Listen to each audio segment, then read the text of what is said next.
मुरादाबाद की नगर पंचायत अगवानपुर में शासन से मिली सहायता का नगर पंचायत प्रशासन की लापरवाही के कारण अगवानपुर की जनता को कोई लाभ नहीं पहुंच पा रहा, जबकि अगवानपुर में लगाई गई लाइटें पूरी पूरी रात आंखें नीचे रहती हैं। लापरवाह नगर प्रशासन का लाइटों की तरफ कोई ध्यान नहीं जा रहा। देखा गया कि कुछ लाइट नीचे को जलने की वजह से आसमान को देख रही हैं, लेकिन प्रशासन लाइटों की तरह आंख नीचे करा बैठा है। जबकि अगवानपुर कांवड़ पथ रोड घने जंगल होने के कारण अंधेरा रहता है। राहगीरों के साथ आए दिन लूट की घटनाएं होती रहती थी, इसीलिए शासन ने जनता की सहायता के लिए लाइट लगाने का काम किया और रोड पर लाइट तो लगी, लेकिन लाइटें कभी आंख खोल लेती हैं तो कभी मीच लेती हैं। कई कई महीने तक रोड पर घने जंगल में अंधेरा छाया रहता है। जबकि अगवानपुर बस्ती से ओवरब्रिज तक लाइट लगनी थी, लेकिन समर वैली स्कूल तक ही लाइट लगाई गई और वह भी नहीं जलती। घने जंगल में अंधेरा छाया रहता है, जिससे राहगीरों को अपने साथ कोई भी घटना घटित हो जाने का हर समय डर सता रहा है। जनता का आरोप है कि लाइट तो लगी है, लेकिन कभी जलती नहीं। बाईपास रोड पर घना जंगल है, जिस पर आने जाने वालों को अपने साथ इस रोड पर लूट का खतरा भी बना रहता है। इसीलिए लाइटें तो लगाई गई थी, लेकिन नगर प्रशासन की लापरवाही से लाइट जलती ही नहीं। क्षेत्रवासियों का कहना है कि लाइटों को जलाने के लिए कई बार नगर प्रशासन से शिकायत की गई, लेकिन किसी पर कोई फर्क नहीं पड़ता और किसी की कोई सुनवाई नहीं होती। देखिए, आपका प्रश्न बिल्कुल दुरुस्त है और लाइट की काफ़ी अव्यवस्था यहाँ पर रही है स्ट्रीट लाइटों को लेकर के, और समय समय पर कई बार हम भी इसकी आवाज़ उठा चुके हैं। इवन तहसील दिवस तक भी इसकी शिकायत कर चुके हैं। कहीं लाइट है और कहीं बिल्कुल ही नहीं है। कहीं इतनी अत्यधिक है कि जहाँ आवश्यकता नहीं वहाँ अत्यधिक लगी हुई है, और जहाँ बहुत ज़्यादा नीड है, मुख्य बाज़ार है, घास मंडी है, सर्राफा बाज़ार है, या आप ढाब के मोहल्ले का एरिया जाएंगे, मेरे वार्ड में बहुत सारी जगह ऐसी जहाँ होनी चाहिए वहाँ नहीं है।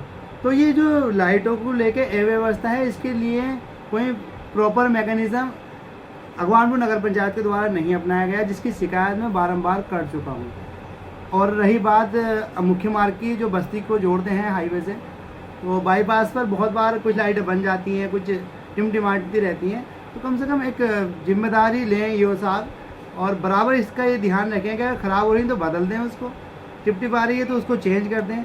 और कोशिश ये की जाए कि लाइटें कम से कम, जो हमारा रेलवे ओवरब्रिज है, आरओपी जो है, तो उसके ऊपर वहाँ तक कम से कम पहुँच जाए, क्योंकि लाइटें जो हैं आधे बाईपास को कवर कर रही हैं और आधा बाईपास अंधेरे में रहता है। अगर ये जो आपका रेलवे ओवरब्रिज है वहाँ तक पहुँच जाएगा तो बहुत बेहतर रहेगा। अच्छा, कांवड़पथ रोड पर अधिकतर जंगल है, तो इसके लिए क्या कोई घटना घटने की शासन का है?